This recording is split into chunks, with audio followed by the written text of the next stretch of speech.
자, 1번 문제는 생물의 특성을 이해하는 문제입니다. 그래서 여러분도 알다시피 항상 문제가 출제가 되는 부분이죠.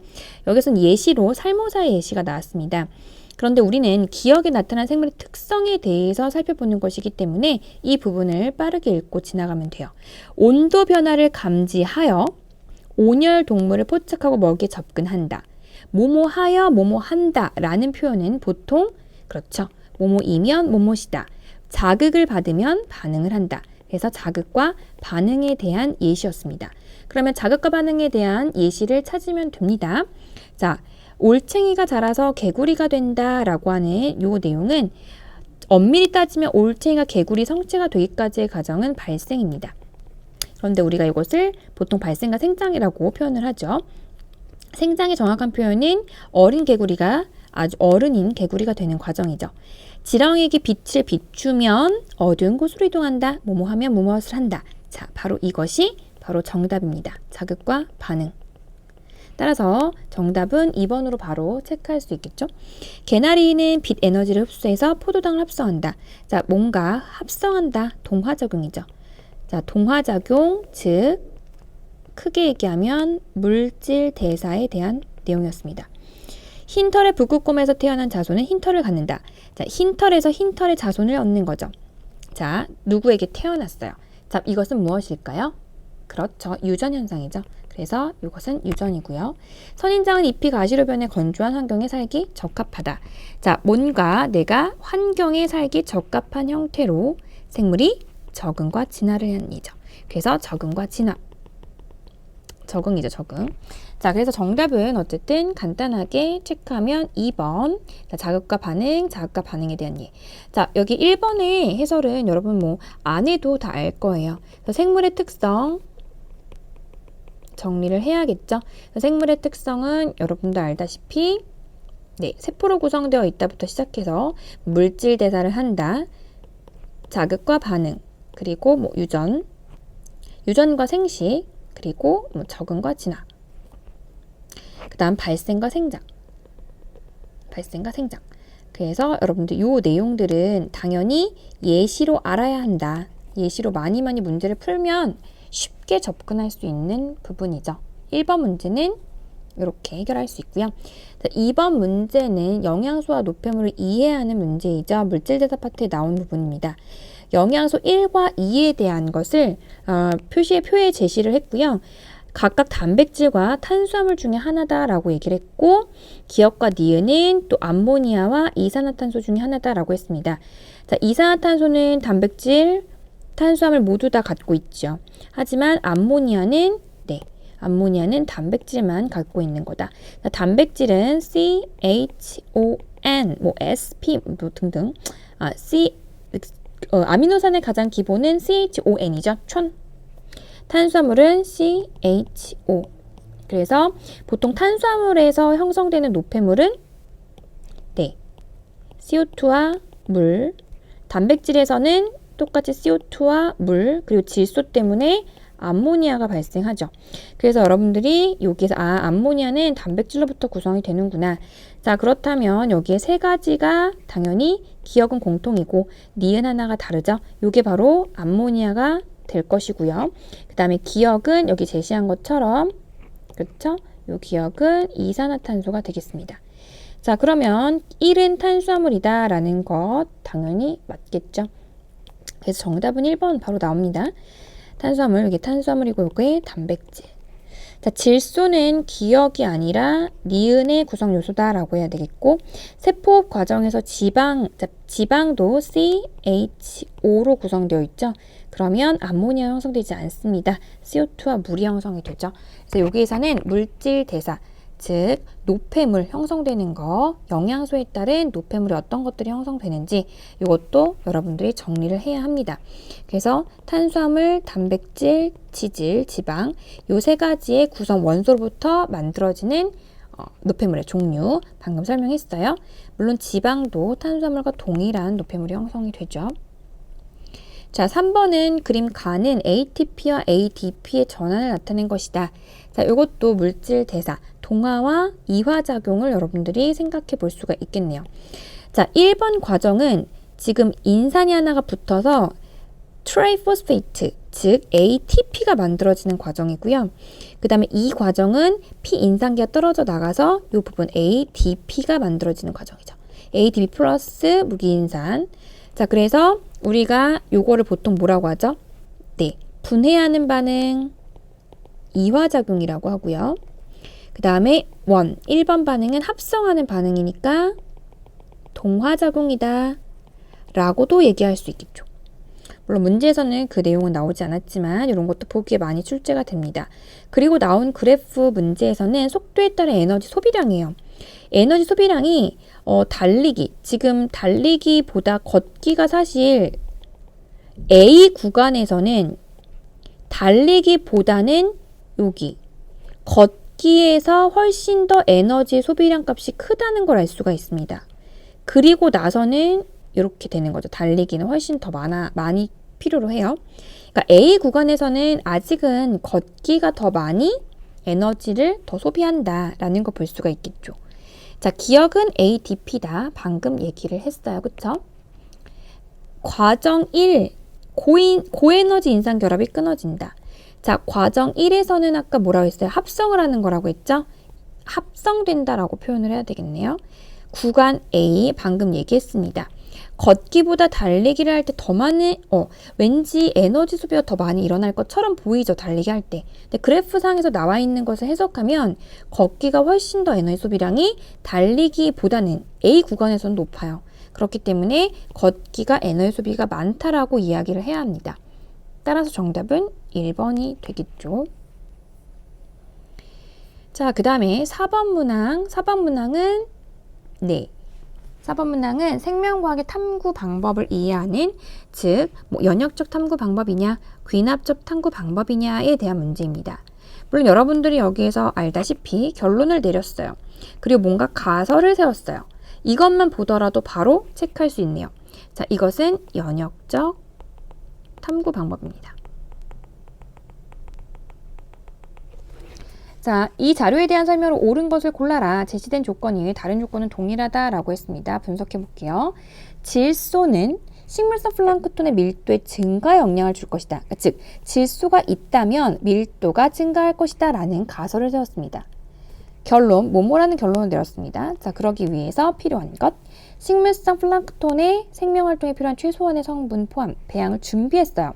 실험을 준비한 겁니다. 설계를 한 거죠. 실험, 자, 다 같은 경우에는 측정해서 그림과 같이 결과를 얻었어요. 결과 분석을 했습니다. 그리고 결론을 내렸어요. 결론을 도출한 거예요. 자, 가설을 설정하고, 그리고 실험을 설계하고, 결과를 얻었고, 그리고 결론을 도출했습니다. 연역적 탐구 방법이죠.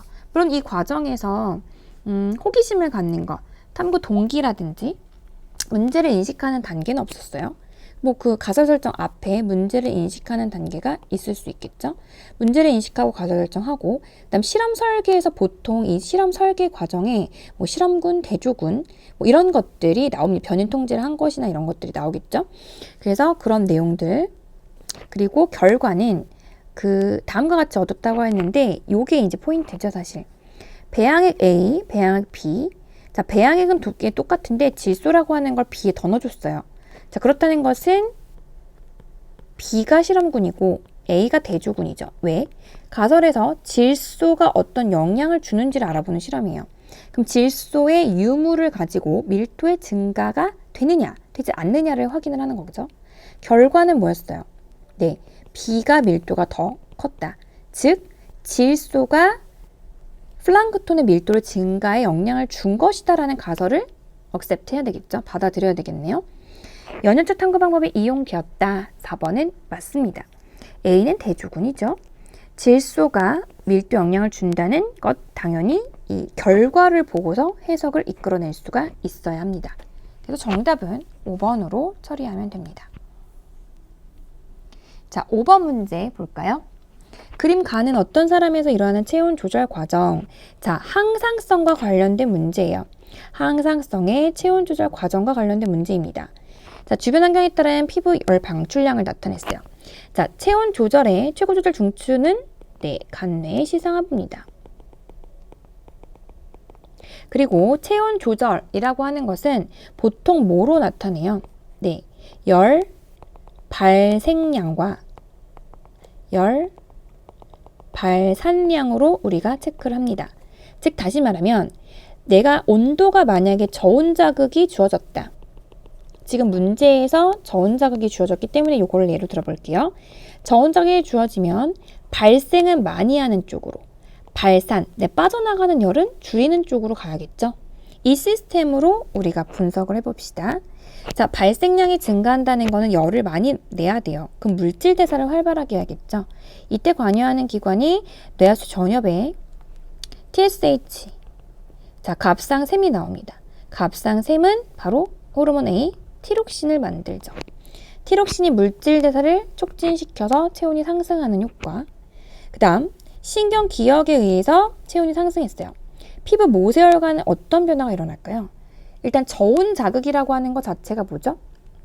그렇죠. 춥다는 거예요. 추우면은 모세혈관을 어떻게 해야 돼요? 수축시켜야 되겠죠. 그럼 이 모세혈관을 수축하는 것은 어떤 신경? 네, 교감신경에 의해서 영향을 받습니다. 왜냐면 혈관이 커지면은, 혈관이 확장되면 발산량이 증가되는 거죠. 피부가 벌겋게 달아오르는 것. 혈관을 수축시켜야지만 열로 빠져나가는, 즉 열 발산량을 줄일 수가 있어요. 단위 시간당 피부 근처 모세혈관에 흐르는 혈액의 양, 즉 열 방출량은 당연히 저온 자극일 때 줄여야 되겠죠. 자, 호르몬 A는 티록신이다. 맞죠? 신경기억, 자, 교감신경에 의해서 피부 모세혈관이 확장이 아니라 수축돼야 됩니다. 그래서 5번은 기억은 맞지만 니은은 틀렸어요. 단위 시간당 피부 근처 모세혈관에 흐르는 혈액의 양. 자, 이것이 뭐예요? 얼마만큼 많이 혈액이 흐르느냐. 수축돼야 되니까 적어야 되겠죠. 자, 그러면 T1과 T2를 볼게요. 열 방출량이라고 했어요. 즉, 열 발산량이랑 같은 말입니다. 밖으로 빠져나가는 열량을 말하죠. T2가 훨씬 많다라고 하는 건 뭐예요? 덥다는 거고, T1은 방출, 빠져나간 열이 적다는 거는 추울 때죠. 그러면 모세혈관에 흐르는 혈액의 양은 T1일 때가 T2보다 적겠죠. T2가 훨씬 많겠죠. 그래서 5번의 정답은 1번으로 체크하면 되겠습니다. 자, 이렇게 해서 지금 체온 조절만 나왔지만 여러분 항상성 조절에서는 또 많이 나오는 것이 체온 조절뿐만 아니라 혈당량, 삼투압 조절이 많이 나옵니다. 이것도 우리 번갈아서 한 번씩은 반드시 나오니까 이것도 정리를 해주세요. 자, 6번입니다. 그림은 사람 몸에 있는 각 기관계의 통합적 작용을 나타낸 것이다. A씨는 각각 배설계, 소화계. 자, 그러면 여기에서 영양소가 들어온 A는 소화계가 되겠죠. 그리고 순환계는 모두 다 관여를 하고 O2와 CO2가 들어가는 B가 호흡계가 되겠습니다. 그리고 오줌, 배설계가 되겠죠. 그래서 A, B, C 모두 다 체크할 수 있고, 자, 그럼 이에 대한 설명으로 옳은 것만을 골라라. A. 자, A에는 포도당 흡수하는 기관이 있다. 자, A는 소화계입니다. 포도당을 흡수하는 기관, 그렇죠. 포도당 흡수하는 거, 영양소 흡수하는 거, 소장의 융털돌기. 융털돌기의 모세혈관에서 흡수를 하게 됩니다. 따라서 소장, 기관에 해당되는 거 맞습니다. 6번 맞고요. 폐는 비의, 호흡계는 폐의 기관, 호흡기에 들어가는 기관이죠. 그래서 니은 받고, 조직세포에서 생성된 노폐물 중 일부는 순환계를 거쳐 C를 통해 몸 밖으로 나간다. 자, 조직세포를 통해 형성된 노폐물. 자, 여기서 노폐물이라고 하는 것은 CO2라든지 H2O라든지 단백질 같은 경우는 암모니아도 일부 포함되겠죠. 자, 이것 순환계를 거쳐서 C, 배설계를 통해 콩팥에서 배설계를 통해서 즉 몸 밖으로 나간다. 맞겠죠. 이 콩팥으로 이동되는 것은 바로 암모니아가 간에서 요소로 전환이 되고 이 요소가 콩팥에서 바로 몸 밖으로 배설되는 형태고, CO2 같은 경우에는 요거는 호흡계를 통해서 몸 밖으로 빠져나가죠. 그리고 물 같은 경우는 오줌이나 땀, 그 다음에 여러분 호흡에서도 요것도 들어가죠. 그래서 요거는 날숨에서 수증기 형태로 H2O가 나오게 됩니다. CO2는 호흡기를 통해서만 방출이 되겠죠. 그래서 여기서 말하는 배설기를 통해 몸 밖으로 나간다. 노폐물 일부는이라고 했으니까 디귿도 맞습니다. 그래서 정답은 5번으로 처리를 해주면 될 것 같아요. 자, 7번입니다. 그림 가는 활동전이가 발생한 신경세포, 축삭돌기 한 지점에서 측정한 막 전이를 나타낸 거고, 자, 나는 가의 T1과 T2일 때 이온 통로를 통과한 기역, 니은의 이동을 나타낸 것이다. 자, 그러면 기역과 니은은 각각 나트륨과 칼륨 중에 하나라고 얘기했습니다. 자, 자극이 여기서 주어졌고, 그 다음에 막전이가 샥 올라가는 이 지점, T1이 포함된 이 지점이, 그렇죠, 탈분극이죠. 자, 탈분극이 될 때는 나트륨 유입됩니다. 자, 유입이라고 하는 것은 세포막 밖에서 안으로 들어온다는 거죠. 자, 그 다음에 여기 T2가 포함되어 있는 이 부분, 막전이가 낮아지는 이 부분은 재분극입니다. 자, 재분극이 될 때는 누가 관여하죠? 그렇죠. 칼륨이 유출됩니다. 칼륨이 유출된다는 것은 유출은 밖으로 나가는 거죠. 안에서 밖으로. 자, 이렇게 탈분극과 재분극이 일어나는 나트륨 통로와 칼륨 통로를 이용한 이 두 가지 형태는 전부 다 통로, 채널을 통해서 왔다 갔다 하는, 즉 확산의 물질의 이동이 바로 확산에 의해서 나가는 거죠. 그렇다면 나에서 세포막 밖에서 지금 이렇게 들어오는 T1은 기역은 나트륨 이온이 될 것이고, 그 다음에 막 밖으로 나가는 니은 같은 경우가 칼륨 이온이 되겠죠. 따라서 기역은 나트륨, 니은은 칼륨이 됩니다. 이에 대한 설명으로 옳은 것만을 골라라. 구간 1에서 나트륨 칼륨 펌프에 의해서 기역과 니은이, 즉 나트륨과 칼륨이 이동한다. 자, 나트륨과 칼륨 펌프 항상 always 일어난다고 얘기했습니다. 그럼 구간 1이든 아니든 관계없이 항상 이동이 되는데, 어쨌든 구간 1 구간에서는 무슨 구간이에요? 그렇죠, 분극 상태입니다. 분극 상태에서 나트륨 칼륨 펌프에 의해서 기역과 니은이 이동하죠.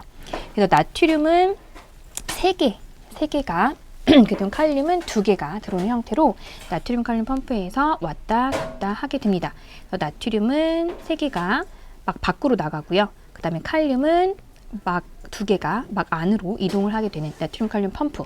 그럼 펌프기 때문에 이거는 ATP를 사용하겠죠. 능동 수송이다 라는 것까지 정리를 해두면 좋겠네요. 그 다음 니은.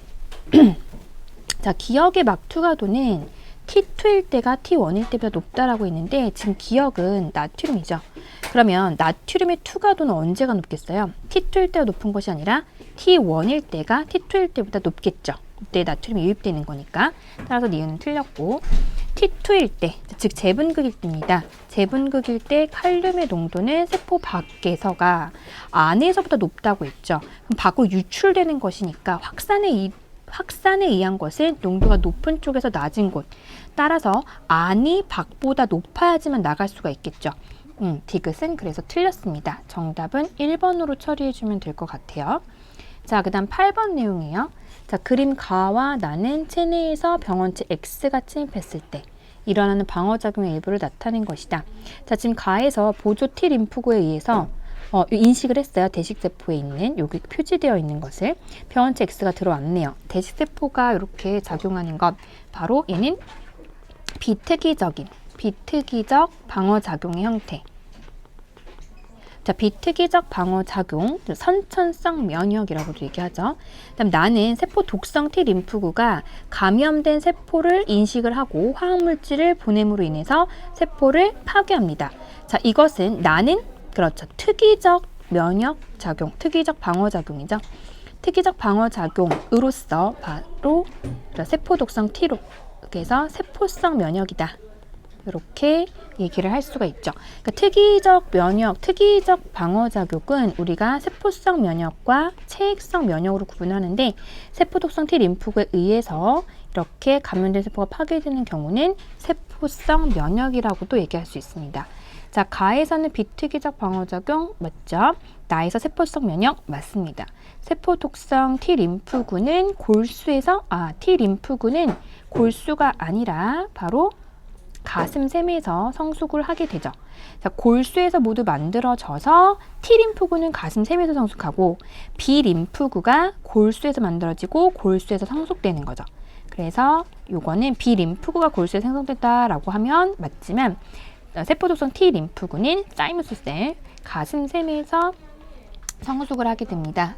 그래서 T림프구라는 이름이 또 여기서 명명이 됐다라고 얘기했습니다. 8번의 정답은 4번으로 체크를 해두면 되겠습니다. 자, 그럼 9번 문제. 자, 9번 문제는 유전자와 유전체, 유전 물질에 대해서 여러분들이 기억을 하면 충분히 풀 수 있는 문제죠. 그림은 어떤 남자의 체세포. 자, 그러면 여기서 알 수 있는 정보는 남자고 체세포라고 하는 것에 있습니다. 한 쌍의 상동 염색체,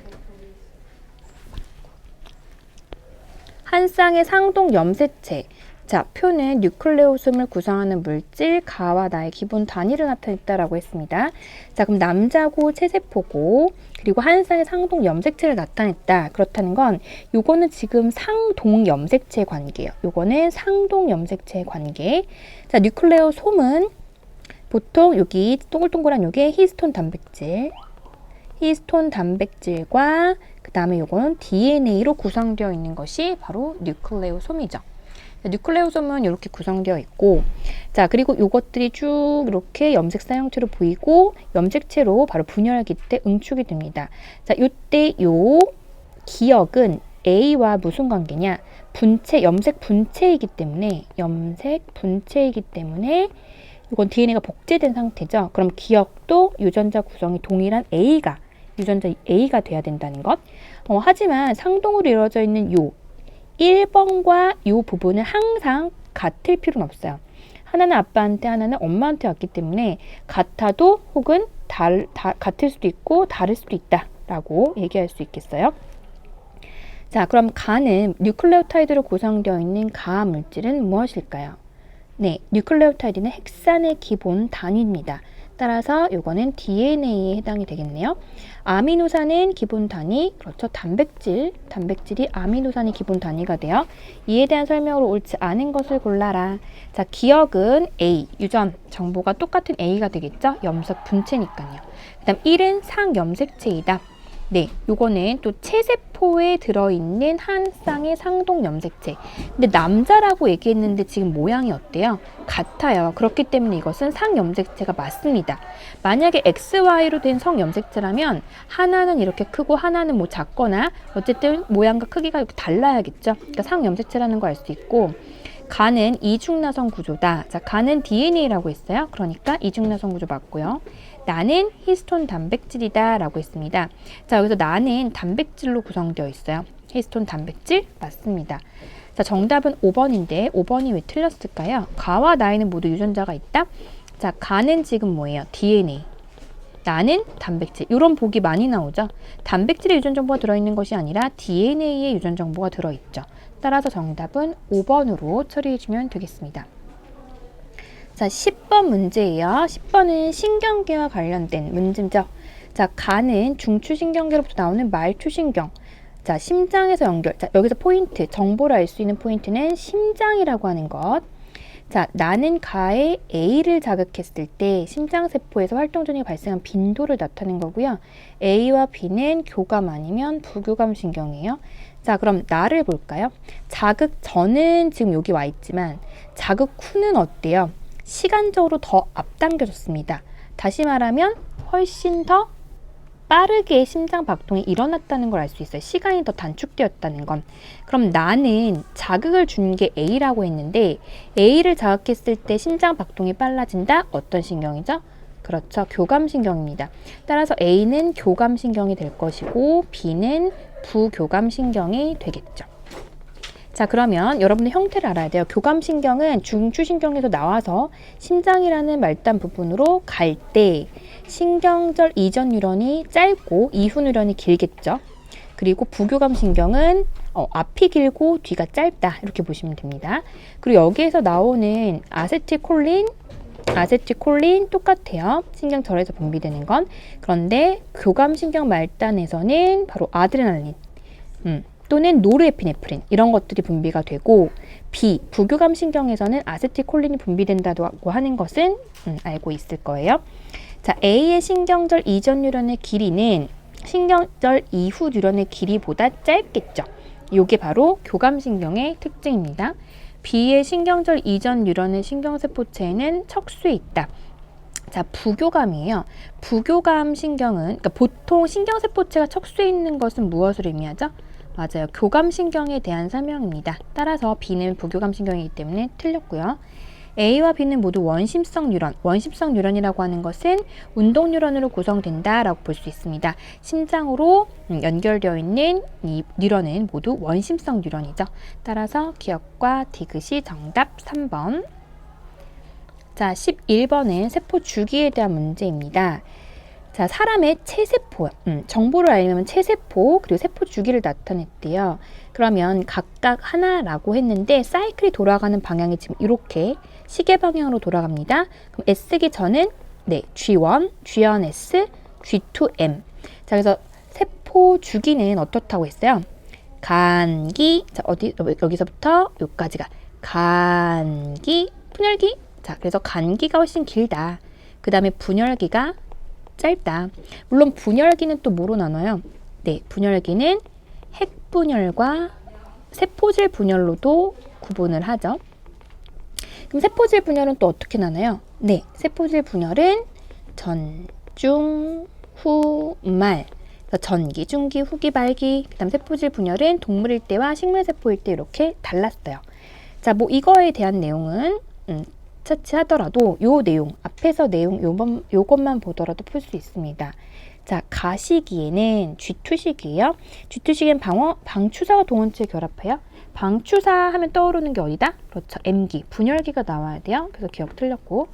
자, 나시기에는 이가 염색체? 이가 염색체라고 하는 건 체세포랑 맞지 않네요. 이가 염색체는 생식세포.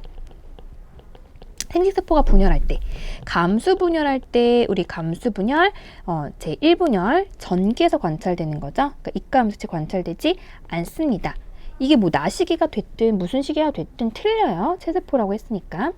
그 다음 뭐 정답은 디귿이겠네요. 다시기에 G1 세포의 생장이 일어난다. 세포소 기관이 첨가되고 하는 세포 생장이 일어나는 것 디귿이 정답입니다. 자, 이렇게 해서 세포 주기까지 문제를 풀어봤어요.